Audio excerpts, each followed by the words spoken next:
I am Sunita Jha. हम कर रहे हैं क्लास 7 मैथ्स का चैप्टर 11 एक्सपोनेंट एंड पावर और ये हमारे वीडियो का पार्ट 10 है।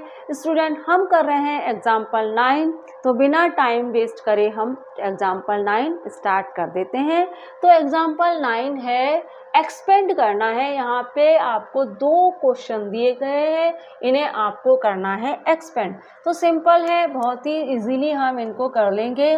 3/5 को रेज टू दी पावर 4 है, इसको हमें करना है एक्सपेंड। तो सिंपली 3/5 को आप 4 टाइम लिख लीजिए, क्योंकि आपको सिर्फ एक्सपेंड करने के लिए कहा गया है।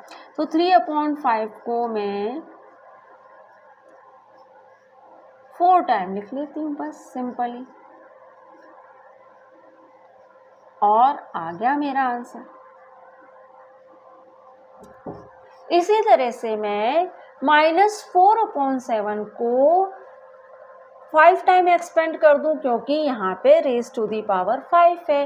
-4/7 को 5 टाइम एक्सपेंड करूंगी, क्योंकि -4/7 पे पावर 5 है। तो आप इसको इस तरह से लिख लीजिए, इसको आप इक्वल का साइन लगा के आप लिख लीजिए 5 टाइम, सिंपल। ठीक है स्टूडेंट, इजी है ना, कोई प्रॉब्लम थोड़ी है इसमें। हो गया 5 टाइम, बस यही हमारा आंसर है। तो क्वेश्चन एग्जाम्पल 9 तो हमारा हो गया। नंबर विथ एक्सपोनेंट 0, यहाँ पे ये एक एक्स्ट्रा टॉपिक है आपकी बुक में, वह भी मैं क्लियर कर देती हूँ। नंबर विथ एक्सपोनेंट 0, यहाँ पे क्या कहा जा रहा है आपसे कि आपके पास कोई ऐसा नंबर है जिसका बेस सेम है, बेस सेम है और पावर भी सेम है। आपके पास कोई ऐसा नंबर है जिसका बेस भी सेम है और पावर भी सेम है, तो आपका आंसर क्या आएगा? आपका आंसर आएगा 1। आपका आंसर 1 आएगा। कैसे करके देख लेते हैं भाई। 3 रेज टू दी पावर 5 है, इसका मतलब 3 को लिखिए 5 टाइम, और यहाँ पे भी 3 को 5 टाइम लिखिए, क्योंकि नीचे भी डिवाइड हो रहा है जो 3 रेज टू दी पावर 5 वह भी 5 टाइम है। अब आप देखेंगे कि ये तो आपस में कट हो जाएंगे, इस 3 से ये 3, इस 3 से ये 3, ये 3 आपस में सभी कट हो जाएंगे, और हमें मिलेगा क्या? 1। सब तरफ हमें मिलेगा 1। तो हमारा आंसर क्या आया? 1। तो इससे आपने क्या समझा? इससे हमने ये समझा कि बेस सेम हो, हम डिवाइड कर रहे हैं, बेस सेम है और पावर भी सेम है। तो इसका मतलब क्या होता है? इसका मतलब होता है कि हमने क्या किया? 3 रेज टू दी पावर 5 में से बेस को ले लिया common, raise to the power 5 में से जब 5 को माइनस किया तो हमें मिला 3 रेज टू दी पावर 0, है ना। यहाँ पे बेस कॉमन है, तो हमने बेस सेम है तो बेस तो हमने ले लिया कॉमन। यहाँ पे मैं अलग से करके बताती हूँ आपको। देखिए यहाँ पे क्या मिक्स हो रहा है तो आपको दिखेगा नहीं।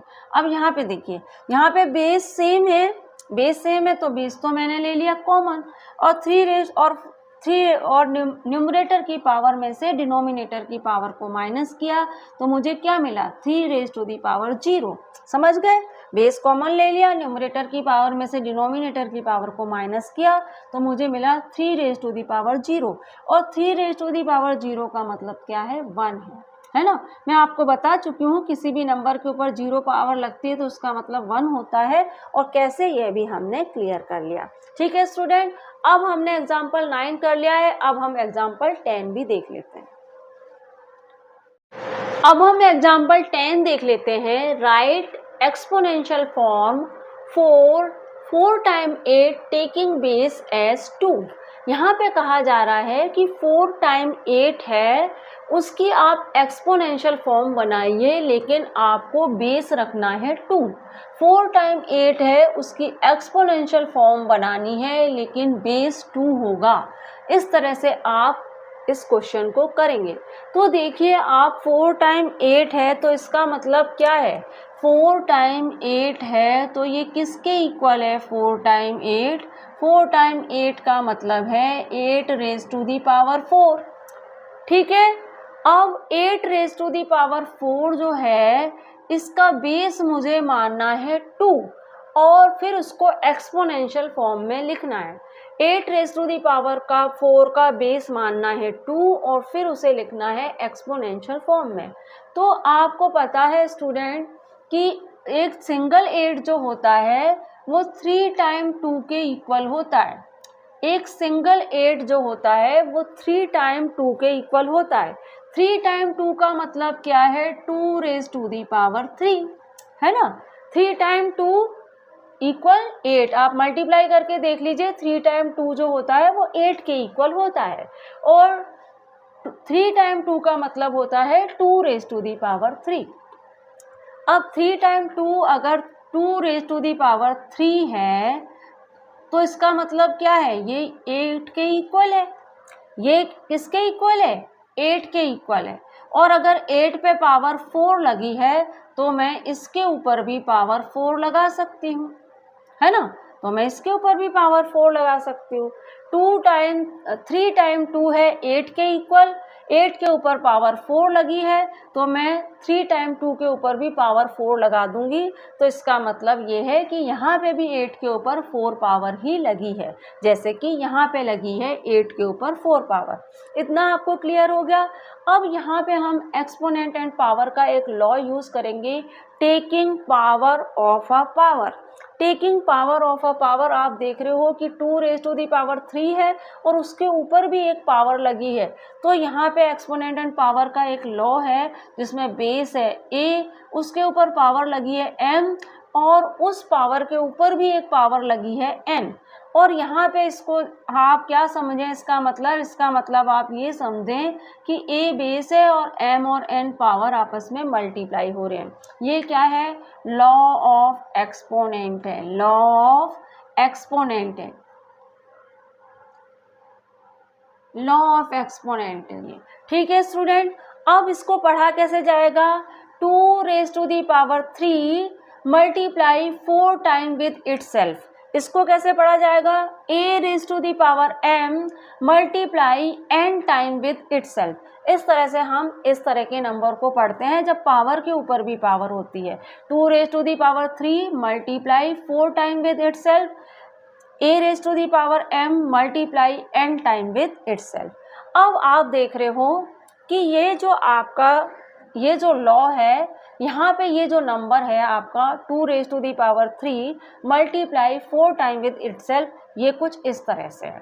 2 raise to the power 3 multiply 4 time with itself. ठीक है, यहाँ पे a है, यहाँ 2 है, यहाँ पे m पावर है, यहाँ 3 पावर है, यहाँ पे n पावर है, यहाँ 4 पावर है। तो इसी लॉ को रिप्रेजेंट कर रहे हैं ये नंबर।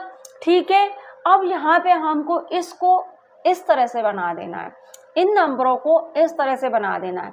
a है, a की जगह आप लिख लीजिए 2, m की जगह आप लिख दीजिए 3 और n की जगह आप लिख दीजिए 4। ठीक है, आपने a की जगह लिखा 2, m की जगह लिखा 3 और n की जगह लिखा 4। और जब आपने इसको सॉल्व किया तो आपको क्या आंसर मिला, 2 रेज़ टू दी पावर 3 और 4 है। जब हमने इसको सॉल्व किया 2 रेज़ टू दी पावर 3 और 4 को जब हमने सॉल्व किया और तो यहाँ पे हमें आंसर क्या मिला, 2 raise to the power 3 into 4, हमें आंसर मिला 2 रेज़ टू दी पावर 12। हमें आंसर क्या मिल गया, 2 raise to the power 12 answer मिल गया। आप इसको ना लिखें, आप सिर्फ इतना ही लिखिए। जब हमने इसको सॉल्व किया तो हमें आंसर क्या मिला, 2 रेज़ टू दी पावर 12। तो यहाँ पे यही तो आपसे कहा गया है कि आप 4 टाइम 8 को एक्सपोनेंशियल फॉर्म में लिखिए बेस 2 मानते हुए। तो बेस 2 है और हमने इसको एक्सपोनेंशियल फॉर्म में लिख लिया, तो हमारा आंसर क्या हुआ, 2 रेज़ टू दी पावर 12, ये हमारा आंसर हो गया। तो इस तरह से स्टूडेंट हमने हमारा एग्जाम्पल 10 कर लिया है अपने इस वीडियो में, और अब हम मिलेंगे हमारे अगले वीडियो में जहाँ पे हम करेंगे एग्जाम्पल 11 और 12। तो मिलते हैं हमारे अगले वीडियो में। Thank you for watching student.